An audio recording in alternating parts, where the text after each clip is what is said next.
to this afternoon's World Affairs program.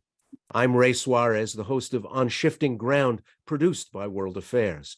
I've just returned from 4 months in China and had a front row seat in Shanghai for the tight restrictions of COVID-0, the Communist Party Congress that cemented Xi Jinping's hold on power, the COVID backlash, the demonstrations, and the sudden about-face from the Chinese government that now has the disease running like a wildfire through the world's largest population. World Affairs is a San Francisco-based nonprofit, nonpartisan forum that explores international issues and ideas beyond borders in all their nuance and complexity.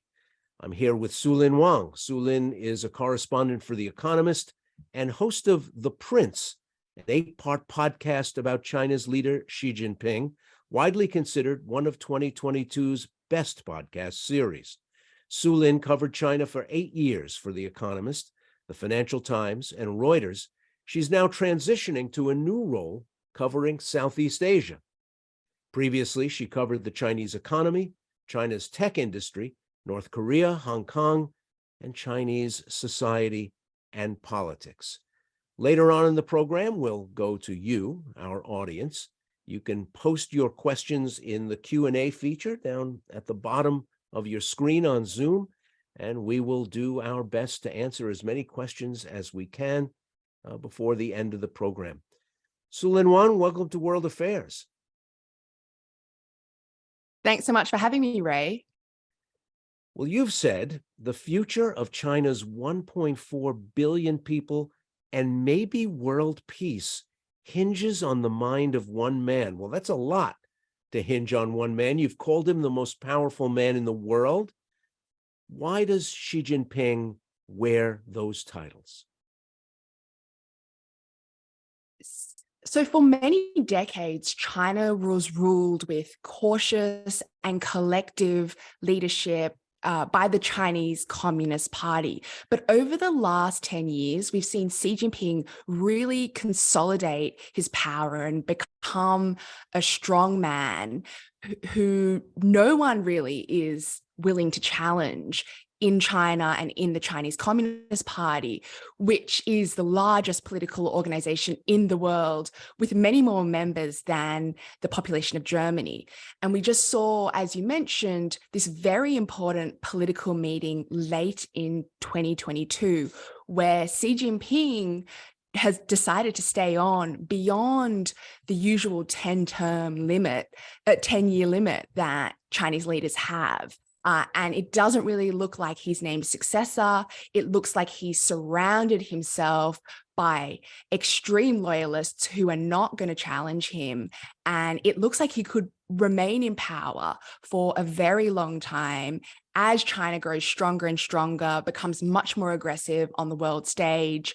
And as the Chinese Communist Party domestically has really ramped up ideology and has sort of made the party central to so much life in China in a way that it wasn't in the 1980s, 1990s, and 2000s. So what we're seeing is a real shift right now. And we've seen it since Xi Jinping seized power, and we can expect that to continue into the future. And so for all these reasons, you know, Xi Jinping has so reshaped China. He's now trying to reshape the world. In order for us to better understand China, we have to better understand the Chinese Communist Party and who Xi Jinping is, because that's all going to impact how China interacts with the world. You know, in the days running up to the party Congress, you could feel a city of 25 million people, Shanghai, tighten up. There were more police on the street. There were more soldiers in evidence in that giant city. It was being talked about sort of quietly that any disturbing or controversial announcements or news would purposely be suppressed or held until after the party Congress, the so-called Big 20. There was a lot of attention paid to who would rise to the Politburo, who would rise to the Central Committee, whether younger people would be brought in, whether women would make more of a contribution to the top echelons of Chinese leadership. And a lot of people looking for those kinds of signs, it looks like they were disappointed. Xi Jinping is centering power around himself and the person of himself, enshrining, well, I'll have you tell us, what is Xi Jinping thought? Ooh, well, in a way, it is anything and everything that bolsters Xi Jinping, bolsters the Chinese Communist Party. So there's all kinds of Xi Jinping thought, Xi Jinping thought on diplomacy, on economic growth, on the environment. And what we're seeing increasingly is this personality cult around Xi Jinping that's being created. And that has all kinds of very dangerous implications that we're already seeing play out in China. So, for example, the people around him are becoming much less likely to challenge him or to raise questions about policy until he himself, has a change of mind. And what happened with China's COVID policy, which I'm sure we'll get into, is an example of this, where, there were many, many health experts within the Chinese bureaucracy, technocrats who had spent their whole careers studying public health. And, they would have known that what was happening in China with zero COVID, especially in 2022, was not good policy. But everyone was so focused on the big 20, as you say, this big political meeting, that they just had to get through that. Xi Jinping further consolidated his power there. And then it seems like he changed his mind about China's COVID policy for all kinds of reasons, including the fact that China had lost control and Omicron had just spread so rapidly within the country. And it was only then that we saw a policy shift. And so I think increasingly, as Xi Jinping becomes more powerful, we're going to see policy that, comes from him, and that technocrats and party officials around him sort of scramble to make policy about, and that's very, very dangerous for China. And the other thing I would add is, people are going to become much more cautious about what they tell him. So I'm very worried about how much good quality information is getting to Xi Jinping now, as there is so much fear within the system, and it's become very clear that the people who get promoted are Xi Jinping loyalists who he maybe has known for decades, since he was a young party official in the provinces.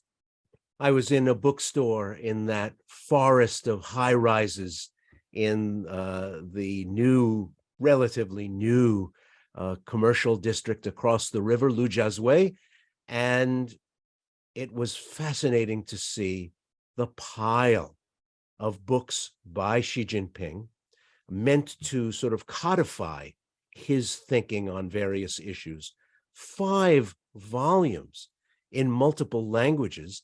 And given what you just said about cultivating hangers-on who are waiting to see what he thinks and waiting for signals about how to proceed, they're probably sifting through those books and publications like it to figure out how to please the boss. If this philosophy, the governing philosophy of the man that you covered in your podcast series, is going to be the law in China, I guess if you see yourself as a young man on the way up, you want to know some chewy quotes from those books. You want to know what those quotes represent, so you can turn it into policy and please the guy at the top of the food chain, no? That's exactly right. And the thing I would add to that is, it's not just the people at the very top of the Communist Party that have to pore over these, incredibly thick books that you saw in the Lujiazui bookshop. It's actually that Xi Jinping thought and party ideology have permeated across Chinese society in a way that is a distinct shift. So now, if you're a primary school kid, in your textbooks, there's Xi Jinping thought. If you work at a tech company or some kind of, ostensibly private business, you will increasingly have to study Xi Jinping thought, party ideology in your lunch breaks, at party cell meetings, if you're a party member. And so that is really a fundamental shift. And you can see the party becoming much more present in people's lives in all kinds of ways. China has interestingly been in the news quite a bit in the last week to 10 days. It was announced that there was the first decline in the population in 60 years since an era of episodic famine in the country. It was announced that economic growth had missed its targets for the first time in a long time. And the country officially conceded, and this seemed to me to be really big, that tens of millions of people have been infected with COVID and tens of thousands have died. And we have to remember that at the end of 2022, the official number of dead in China from COVID-19 was still less than 6,000 people, which is not to say that less than 6,000 people had actually died, but that was the official number that the Chinese were dealing with. And the about face in COVID policy was stunning in its speed, in its consequence, and also coming right after the party conference where it was reiterated, we are sticking with zero COVID. We're not changing course. We're not lowering restrictions. When that was announced at the end of the party conference, the market dropped sharply because people had been hoping for better news on that front. And the man who was the architect of the lockdown in the spring in Shanghai, which lasted for 2 whole months, and it was a miserable time in the city, was promoted to the inner circle. So the signals were 2023 is going to be just like 2022. And then suddenly all the wraps came off in the space of a few weeks. Is Xi Jinping the kind of guy who changes his mind? Was there some careful thinking about how to insulate him from the fallout in these changes in decision-making? Yeah, they're two great questions. I mean, clearly Xi Jinping is the kind of guy who changes his mind, because what we've seen is, as you said, just a radical shift in China's COVID policy. So, until November 2022, there was this zero COVID policy in China that was utterly different from policies across the rest of the world, as the world, started to learn to live with COVID and to sort of move on from the pandemic. Whereas China remained, there were cities that remained in lockdown, there was mass testing that was causing local governments to turn bankrupt. People couldn't get passports, they couldn't leave China. It was very difficult to even travel around China itself. I mean, I would love to hear more about your experiences in China, Ray. I haven't been there since early COVID, but I know you were there recently. So, that was the situation until November 22. And then suddenly we saw a radical shift and zero COVID policy was abandoned. I think what's important to note here is that there has been a somewhat simplistic narrative that there were these student protests, which were genuinely extraordinary. The students were incredibly courageous. But, there is this narrative that that was what caused the shift. And, Xi Jinping saw the student protests and decided we have to end zero COVID. I actually think it's much more complicated than that. And I think, there were scientific considerations. So it was clear that the party had lost control of COVID and it was running rampant throughout the country. And by November, Xi Jinping and top officials were faced with this question of, do we go back into the type of Shanghai lockdown that we saw earlier in 2022, where one of the world's biggest financial centers was locked down for weeks on end, but have that across the whole country? Or do we abandon zero COVID?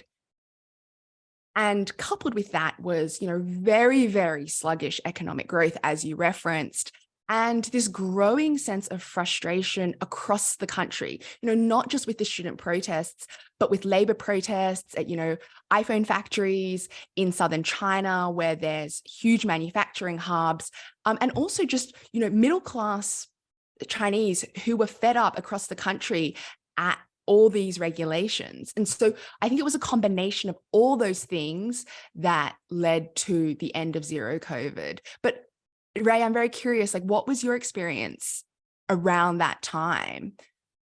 Well, after I got out of my 10 days quarantine in August, I hit the streets of a city I had been to several times before, knew a little how to get around and so on, and found it really transformed by the COVID protocols, needing to show a constantly renewed health code to enter public spaces like shopping malls or theaters, to enter the subway, to enter the ferry, to get around the city.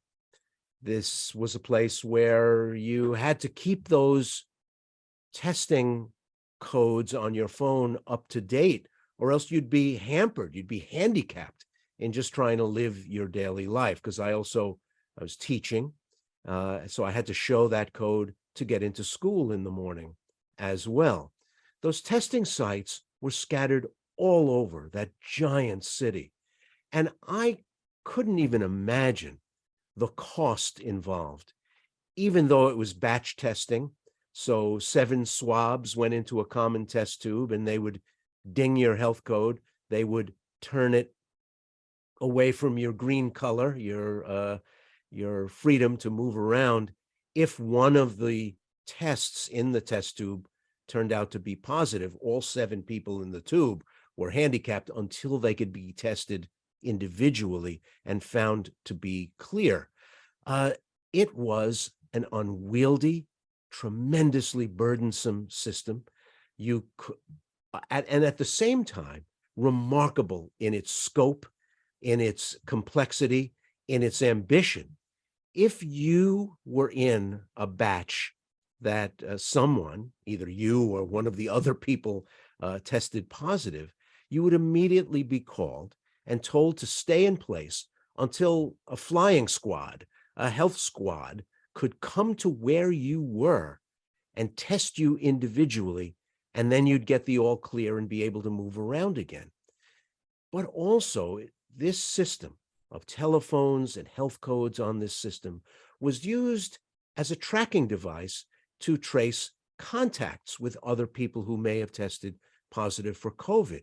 So during the week when the World Cup finals were reaching their crescendo, when you had the final 8 teams in the tournament playing each other, one foreigner went to 6 different sports bars on the same night, and everybody who was in one of those crowded bars immediately got their health code changed away from the green color and told that they had to stay in place until they could be tested, or risk being sent to a COVID dormitory, or risk being quarantined in a hotel.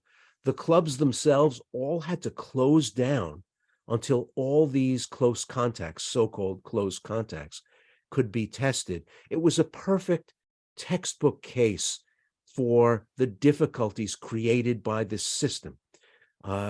Tremendous in its reach, tremendous in its ambition, and really, really a heavy burden to carry around when just trying to do your daily life. I got into the habit, because I had a testing center right on my corner, of testing every night. So just before I turned in for the evening, I would go over and just before the place closed at 10 o'clock, get one of the last tests of the day. And that way, by the time I woke up in the morning and got ready to go to work at NYU Shanghai, I would have a renewed code that indicated that I had tested negative in the past 24 hours for COVID-19. It was a pain in the neck. When I turned to 48, I made sure I found a testing booth somewhere and got my throat swabbed.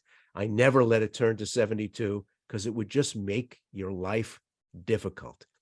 And It sounds so interestingly and complicated. coincidentally, that testing center on the corner turned out to be the epicenter of the protests that hit Shanghai in late November. So I walked out my front door and was in a crowd of tens of thousands of people chanting for Xi Jinping to resign, which was stunning to hear, to end the restrictions, chanting freedom, singing the national anthem, saying we want to be free.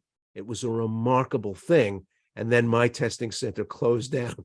so it got harder for me to keep my health code up to date, but it was a fascinating thing to be able to watch. Yeah, I mean, that's something that we haven't seen in China since the protests in Tiananmen Square in 1989. It was absolutely extraordinary. I was just glued to my computer and social media, seeing what was coming out. I couldn't believe my eyes. It just really, really impressive what these protesters did, given the costs. And this was something I covered a lot in my podcast, The Prince, because of the propaganda machine, the censorship machine, the surveillance state, the risks of protesting against the Chinese Communist Party and Xi Jinping are so, so high. Unfortunately, though, it seems like many of the protesters are now in detention, have been disappeared. It's, the party has this playbook, and that's exactly, we're sort of seeing it play out. One of my students said to me the next morning, I would have loved to have gone down there. And my first instinctive reaction is, well, then you should have gone. I mean, if you have been a reporter as long as I have, and you've covered as many demonstrations as I have all around the world, that's sort of, you think, well, all right, if you want to be heard on this, you should be heard.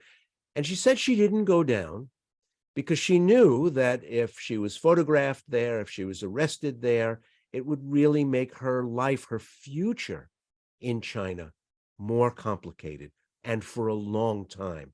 And it was an instructive moment. It's important for people like me to remember just how risky it was to be there for a lot of these young people. Every street corner bristles with cameras. There's detection software all over the place. People's phones can be monitored. People's social media accounts are very carefully checked. Their accounts are suppressed if they talk out of turn, if they post things that are forbidden. And it is remarkable, as you mentioned, how much of the video, how much of the stills got out of major Chinese cities, even though it wasn't on Chinese television, it wasn't in the newspapers. A couple of days later, it was announced by a member of the Central Committee that the cause of the demonstration was foreigners and saboteurs. And it's a revealing moment for a country like China. And I think that's part of the playbook. The party often accuses foreign agents, hostile foreign forces, of interfering in its domestic affairs, even when there's absolutely no evidence that that is what is happening. And we, see that over and over again in the Hong Kong protests in 2019. The party kept saying it was hostile foreign forces that was bringing out millions of Hong Kongers onto the streets to ask for democracy. I've covered many protests in China where the party eventually comes out and says, oh, these people were used by hostile foreign forces. One of the first people arrested at the demonstration on my corner was the BBC radio reporter in Shanghai. And he protested loudly as he was being dragged to a nearby waiting truck. And he was released after several hours. And he demanded to know why he was detained, on what charge, on what accusation. And he was told that he was taken into custody for his own protection, to take him out of a crowd that was putting him at risk of contracting COVID. It was such an outlandish answer that it barely warranted even the slightest attention, but it was also a reminder of the power of a party in a country that doesn't feel like it has to tell the truth to anybody, not foreigners, not its own people. It can just make up an answer like that, and that's the answer. I think that is a really good point. And we can see that playing out now with what's happening with COVID, which has swept through the country. And I know you mentioned the party has released some updated figures in terms of number of people infected and number of people dead. But I think what's important to note is that it's a severe underestimate of the actual number of people who have died from COVID. And how do we know this? You know, doctors have been ordered to not write COVID as a cause of death across the country. And but you know, will Xi Jinping pay a price for this?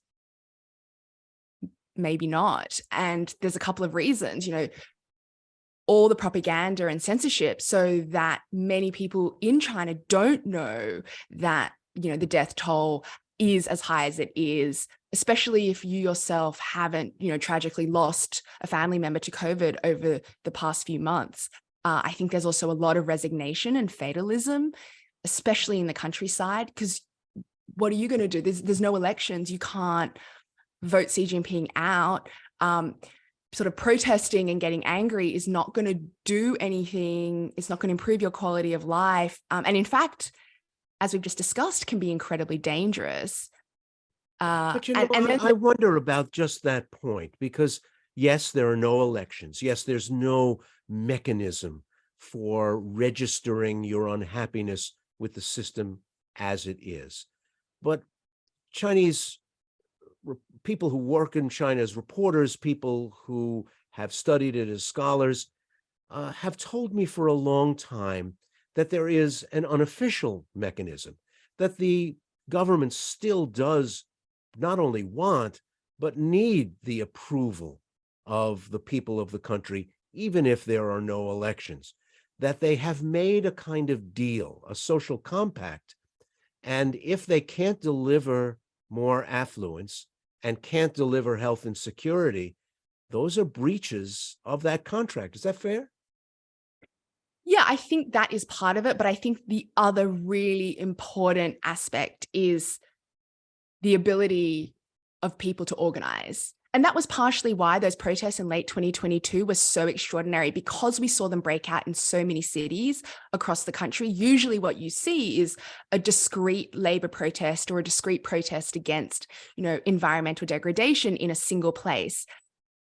I think what the party really fears is protests being linked up across the country in a way that it could threaten the party existentially. Now, of course, that's not actually what happened with those protests in late 2022. But I think the big question is now, can people organize to a degree that it, you know, genuinely threatens the party? And I just don't think we have any evidence that that is possible in Xi Jinping's China, given the surveillance state, given censorship, given propaganda. You take us in the series through China's path over the last several decades and tell China's modern story through the life of Xi Jinping. It occurs to me that there's been a change. The China that I visited earlier in this century, that was glad to have foreign visitors, glad to have foreign businesses open, have foreign influences, as a show of China joining a cosmopolitan world, is not that important anymore. That Xi Jinping's theory of the case, if you will, might be very different from Deng Xiaoping's. That the large number of foreigners who were living and working in China who are leaving is not something that would worry him particularly. That his idea about China is of a country that is so self-sufficient and self-confident that it no longer needs or wants foreigners present, doing business, making contacts, that Chinese cities don't have to be a window to the world.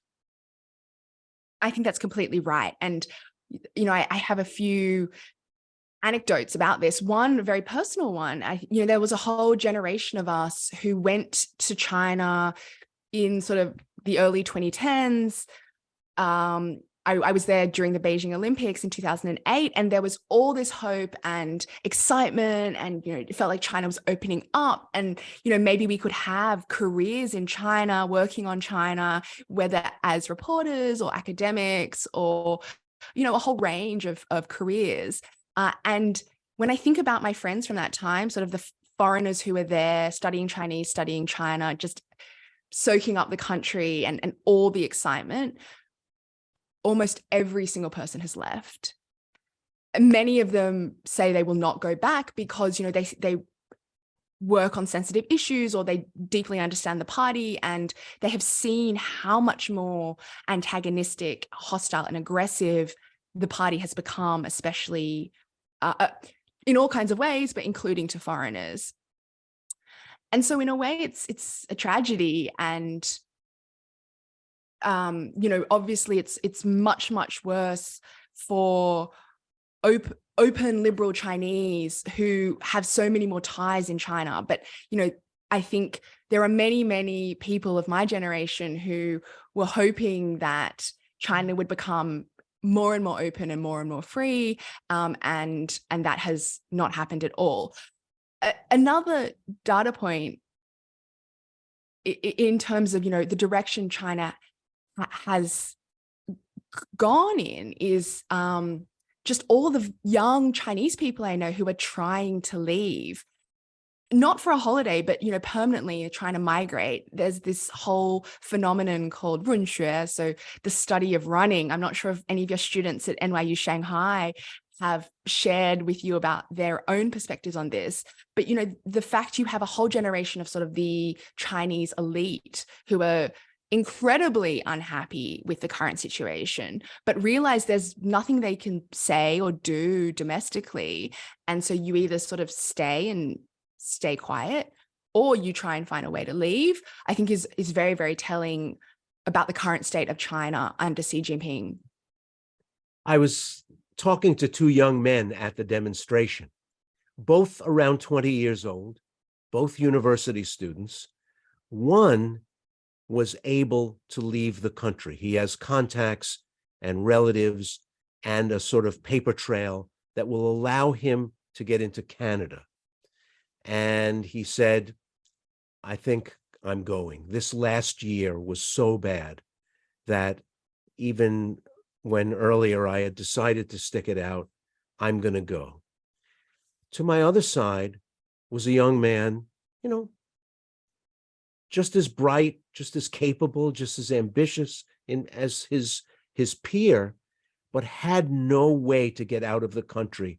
And you could hear the distress as he talked about the situation where he perceived the country as closing up, where he perceived the horizons as narrowing, but also knew that he had very little option for either changing it or changing his own circumstances. Those two young men are looking at the same set of circumstances in two very different ways. Yeah, that's right. And the reality is the majority of Chinese people are going to stay in China. It's not like the majority will have the opportunity or the ability or the desire to leave. But it's definitely a phenomenon we're seeing right now. I spoke to several entrepreneurs who now were foreign passport holders, but had links in China, heritage, family, so on, who found that they couldn't get their visas renewed for long terms to continue doing their business, to continue being residents of China. And I said to one of them, this doesn't seem to make any sense. You have a set of skills, you have a resume, you have experience, you bring something to the table that's useful for a country that's still a developing country. Why would they give you a 3-month visa renewal, which is in effect going to force you to leave when you're someone who actually employs people? And she said, they have decided, in her view, they have decided that my talents are replicable by a Chinese person. That yes, I bring in this overseas experience, I bring in a corporate experience working internationally, but that's not something that's so valuable to them now that they need me to stay. And they'd rather, even if it means taking someone less experienced, they'd rather go with a Chinese person in future. And that spoke volumes to me about what that future looks like. It appears that the weight of history is constantly being brought up. You talk about the century of humiliation in your series.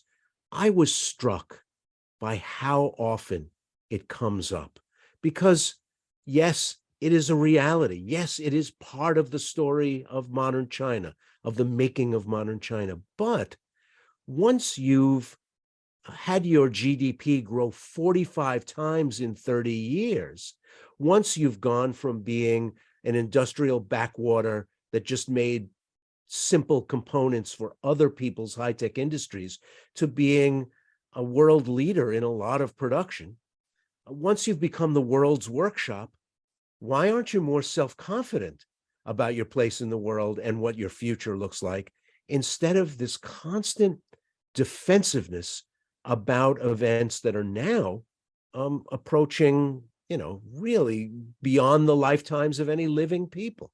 I understand how countries can be traumatized by parts of their history, but it also seems like a choice that the Communist Party and Xi Jinping have made to put forward a new kind of 21st century chauvinism that not only seeks to throw off the legacy of the century of humiliation, but to replace it with this new, we don't need the rest of the world, that almost puts you in the mind of old stories of emperors who, upon meeting the first Portuguese mariners or Spanish mariners that find their way into the court, tell them, there's nothing that you have that we want.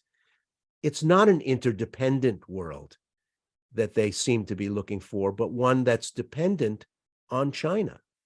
Yeah, I'm struck by how effective the party's propaganda has been about the century of humiliation in China, and how, there is an enormous amount of historical amnesia, deliberate or not, about what happened once the Chinese Communist Party took power, with the famines and the insanity of the Cultural Revolution, and what happened in the 1950s and 1960s in China, and how much the party destroyed China's economy and impoverished the country. I think that's actually, when we think about the century of humiliation, it's also important to think about what has happened in more recent history and who caused that, and the fact that, the baseline that the party was working off was incredibly low given the destruction in those decades. The other point I would want to add to what you're saying about, China's approach to the world now is that it has become very clear that Xi Jinping and the Chinese Communist Party genuinely believes that the West wants to keep China down, and the West wants to slow its economy down and really crush it. And so what we're seeing is this shift towards this emphasis on self-sufficiency in China. And that is reshaping the country in all kinds of ways, including what you're saying about how increasingly jobs done by foreigners or sort of foreign business is not nearly as welcome as it used to be. And there is more and more of a shift towards prioritizing Chinese businesses as China becomes more and more closed. Is that the influence of Xi Jinping? Does that represent his way of thinking about the country as he takes it in very different directions from previous leaders since the reopening? I would first caveat by saying that it's so hard for us to know what goes on in Xi Jinping's mind. So much of elite Chinese politics is a black box. And that was one of the reasons Making the Prince was so difficult. But if I had to guess, I would say yes. And, why do I say that? If you read Xi Jinping thought on diplomacy, if you look at the type of message that's being sent from the top of the party to Chinese diplomats around the world, there is more and more of an emphasis on China being assertive, aggressive, the rise of wolf warrior diplomacy. And that has all happened as Xi Jinping has been the leader of China. Well, now you're covering Southeast Asia. Some of the companies that have decamped from China, some of the offices of multinationals that have left Shanghai are going to other places. They're going to Singapore. They're going to Kuala Lumpur. They're going to Sydney in some cases. Is China ready to be that almost autarkic kind of country that doesn't need the rest of the world? Or are we watching them miscalculate here?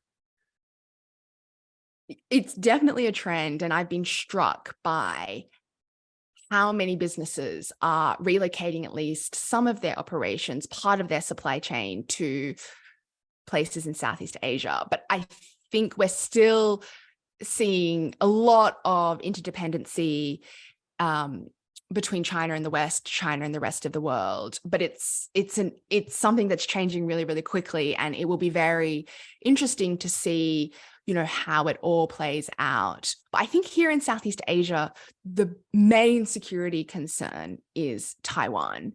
And, will China invade Taiwan? Because that will have huge implications, obviously for the whole world, but especially for this region that I'm now in, Southeast Asia, Asia more broadly. And it would be an absolute catastrophe if that were to happen. Nancy Pelosi visited Taiwan while I was living in Shanghai, and the rage coming from government circles was fascinating.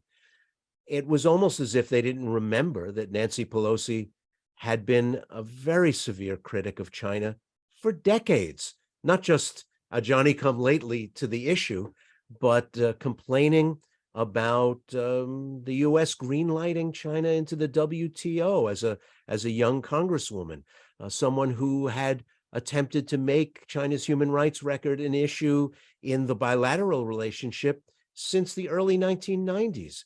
And Nancy Pelosi also here asserting her status as a co-equal separate branch of government. Some people said to me, well, why doesn't Joe Biden tell her that she can't go? And I had to sort of give them a quick lesson in American constitutional organization that really Joe Biden can't tell her he can't go. And she was doing something both cagey and risky, I guess, but it brought China to the fore right before the party Congress, which ruffled a lot of feathers in China, I can assure you. But I'm interested in the possible ramifications for the thinking about Taiwan that emanate from the invasion of Ukraine. 2022 began with Vladimir Putin traveling to Beijing for the Olympics, standing shoulder to shoulder, one of the few world leaders to visit China during that period, and for the two leaders of these giant countries to declare their support for each other, their mutual interests in a multipolar world, and so on. And then, just a matter of a few weeks later, comes this invasion, which, by many accounts, the Chinese were blindsided by. They didn't think he was actually going to go through with it.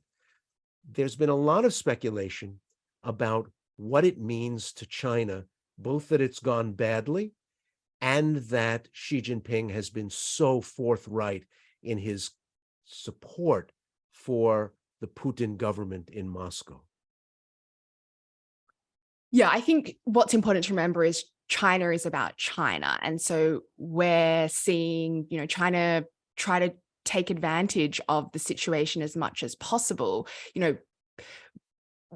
buying as much cheap gas from Russia as it can. I think it's very much about America and the fact that China sees America as its enemy. And so there was some speculation about whether China was going to come out and condemn Russia and Ukraine, but it's important to remember that China views all of this from its own perspective, what is in its own national interests, and it's in its interests for America to carry out sort of a long, America and its allies to carry out this long extended proxy war. And I think China is hoping that Europe will split from America as energy prices rise in America, as the cost of, in Europe,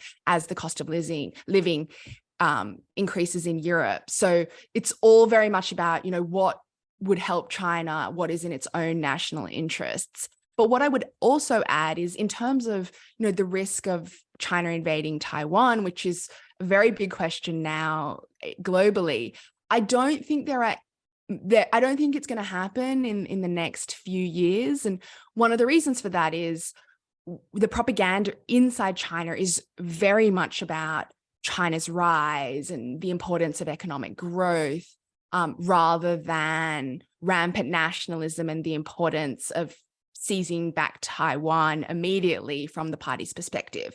That having been said, with the passage of time, the People's Liberation Army in China becomes stronger and stronger as more and more Taiwanese feel more and more disconnected from China and increasingly feel just Taiwanese. And so there are very, very sort of concerning questions as time progresses. And I don't think that the chances of war are sort of the speculation of war and invasion is going to go away. The status of Taiwan was very much at the heart of the bilateral conversations between Xi Jinping and Joe Biden when the two met at the G20. They both had gripes that they needed to work out with each other about Taiwan and about its status, and about the fact that strategic ambiguity was no longer serving its purposes. Both sides could no longer be cagey and hide its true intentions. One of our audience members asks, it was only through your podcast, Sue-Lin, that I learned of Xi's father's rise and fall in the Chinese elite. What is it about Xi that this experience, which would have left many resenting the Communist Party, why did it seem to harden his pursuit of power within the existing system? That's a great question, and something that we really mulled and tried to explore in episode 1. So just for viewers who haven't listened to the podcast, Xi Jinping was born into Chinese Communist Party royalty. And, he grew up with nannies and security guards and ate the best food at a time when many in China lived in poverty. And that was because of who his father was, a right-hand man of Mao Zedong. But when Xi Jinping was 9 years old, his dad was purged by Mao, and Xi Jinping's whole world was turned upside down. Mobs loyal to Mao attacked him, gave him 5 minutes to live. At one point, Xi Jinping said he genuinely feared for his life. He didn't have enough food. He was locked up in detention centers. He was eventually sent to the countryside, and he lived in a cave for 7 years, along with many, many others of his generation who also suffered during that time. And for many of that generation, after that traumatic period of Chinese history, they wanted nothing to do with the Chinese Communist Party and nothing to do with China, quite frankly. And that's why so many migrated to America and Canada and many other countries around the world. But Xi Jinping was different, and he actually drew very different lessons from his childhood and his teenage years. And it was that the party in and of itself wasn't bad. It was that the party had lost control during that time. So if Xi Jinping ever rose to the top of the party, he would make sure that the party wouldn't lose control again. And the other thing I would add is One thing we maybe don't appreciate is that the party was everything back then, especially if you were born into a red family like Xi Jinping was. So, he would have grown up hearing stories of the revolution. Xi Jinping has talked about how his dad would line he and his brothers and sisters up against the wall when they came home from boarding school and tell them about how they too were going to be revolutionaries and they too were going to continue the Communist Party's fight to make China bigger and stronger. So it's a bit like growing up in Manchester and wanting to be a football player. That was his world. That was what he lived and breathed. And so from that perspective, it makes a little bit more sense that he would have wanted to join the Chinese Communist Party and rise up through it. Let me remind listeners that they can join the questioning as well. Add your own question to the Q&A section at the bottom of your Zoom screen. Justin asks, for Ray, were you concerned for your safety or privacy since the white paper protests were right outside your residence? Was there any fear of being punished or deported as a foreigner, even as you were just witnessing in close proximity such dissent? That's a great question, Justin, because I was visaed to be in the People's Republic of China, not as a reporter, but as a teacher. And I was working as a professor at NYU Shanghai. And since I wasn't credentialed to work in China as a reporter, I thought it was in my interest and NYU, my employer's interest, to keep my nose clean and not work as a reporter covering China during the time I was there. But as you note in your question, even proximity could act as a kind of goad or provocation, and they might have accused me in that way. I was advised by interested administrators just to keep it clear and keep me reminded that I was in the country as a professor, and that it would probably not be a good idea for me to be seen in that company for very long. And it was funny, once the arrests began, that night in the demonstrations, the police took a lot of provocation, but they did not strike back. What they did was build up their numbers. Police started to descend on this part of Shanghai from every direction. There was a stunning number of vehicles and officers, and then it was almost like a switch had been flipped. They started pushing people, they started making arrests, and they started hitting people, something they refrained from doing until they had that critical mass of force on the ground. And once we saw that happening, my son tapped me on the shoulder and said, "I think we better go." And I think he was right. And we heard the rest of the demonstrations from the windows of my flat, and not in direct contact with the demonstrators. What were you teaching at NYU, Ray? I taught a course called The End of Authority: Politics in a Post-Truth World. And it was fascinating to teach that topic in China to a mix of Chinese and international students, because the war in Ukraine has been an occasion for official lying. The pandemic has been an occasion for official lying all over the world, but also the pandemic has been an occasion for modern technology, modern information technology, to be weaponized in a way that misinforms and disinforms huge publics around the world. So it really felt right on the cutting edge of what a young person should be talking about in 2022, to be talking about who's telling you what you know, how do you know what you know, who has an interest in lying to you, what are the tools at their disposal. These were all parts of the things that I was teaching about, and it was a fascinating place to be doing it and a fascinating time to be doing it. The End of Authority is quite the name for a course taught in China. Yeah, well, yeah. Purposely provocative, you might say, but part of the idea was that because people's faith in authorities, various kinds of authorities, medical authorities, the academy, law enforcement, judicial systems, all around the world has been so pronounced. In so many countries, people say they no longer believe what their leaders are telling them. There has been a threat to authority, and certainly China and Russia have come up with toolkits to push back on that tendency with varying degrees of success, but certainly they understand what's going on just as well as a Joe Biden or an Emmanuel Macron or a Liz Truss understand what's going on.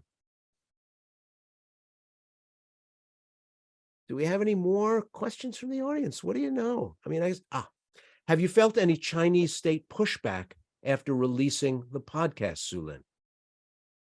Oh, yes. Good question. And that was something that we thought a lot about as we made the podcast. We were very, very concerned about our sources. And it was the most important thing to me to make sure we protected our sources as much as possible.